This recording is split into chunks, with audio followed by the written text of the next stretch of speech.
माना कि तू घना है, पर हंसना कहाँ मना है।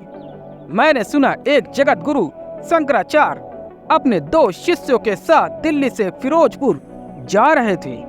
एक शिष्य गया टिकट खरीदने, लेकिन टिकट बेचने वाली खिड़की पर एक अति सुंदर युवती बैठी थी।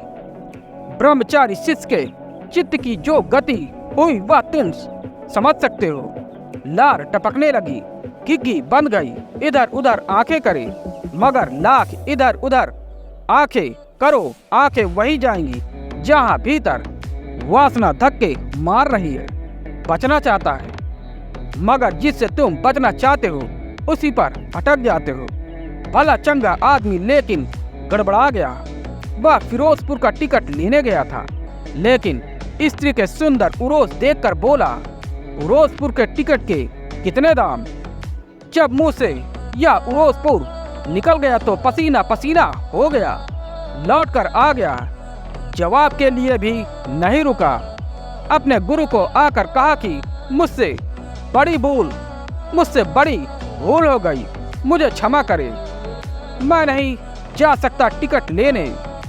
दूसरे शिष्य को भेज दो, वह उम्र में भी बड़ा है, मैं नया भी हूँ, मुझसे एक बड़ी भूल हो गई, मैं फिरोजपुर की जगह उरोसपुर कह दिया। दूसरे शिष्य ने कहा, तू रुक, मैं जाता हूँ। दूसरा शिष्य वहाँ गया, मगर जैसे ही उसने सुंदर युवती को देखा और पंजाबी महिला चुस्त कपड़े, पंजाब में जाकर यह अचंभा समझ में आता है कि ये स्त्रियां इन कपड़ों में घुसती कैसे हैं। यह सवाल उठता है, निश्चित उठता है, ये जो इतने चुस्त कपड़े हैं, इनमें प्रवेश कैसे कर जाती हैं, कैसे निकलती होंगी, कैसे जाती होंगी उसके चुस्त कपड़े। बस इसके भी प्राण मुश्किल में पड़ गए। जपने लगा, राम राम, जय बजरंगबली। याद किए बड़े बड़े सिद्धांत की ब्रह्मचर्य ही जीवन है, मगर जब सब गड़बड़ पड़ गया तो मन में तो जो वासना उठ रही थी वह एक ही थी। जब यह कपड़े के ऊपर से इतनी सुंदर लग रही है तो भीतर कितनी सुंदर ना होगी, मगर इसको वह टाल रहा था। जाकर पूछा कि देवी जी, पूछना तो था गाड़ी कितने देर में आएगी, पूछा उघाड़ी कितने देर में आएगी उघाड़ी। जवाब जवान यूं फिसल गई। सिगमंड फ्रॉइड ने बहुत खोजबीन की है कि जवान कैसे फिसलती है और क्यों फिसलती है। उसके फिसलने के पीछे कारण भीतर होते ही वह भी घबरा कर लौट आया, पसीना पसीना छूट रहा है। उसने गुरुदेव से कहा कि नहीं, यह मेरे बस के बाहर है। वह स्त्री बिल्कुल नरक का द्वार है, उसको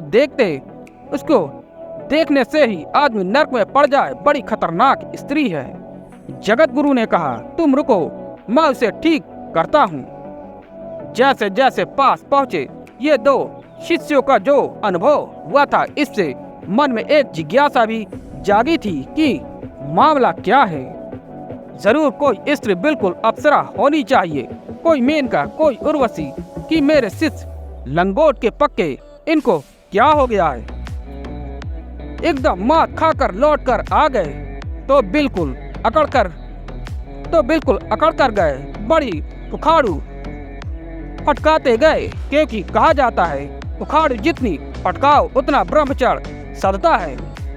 वह जो उखाड़ू में जो अंगूठा दबा रहता है वह ब्रह्मचर्य को साधता है।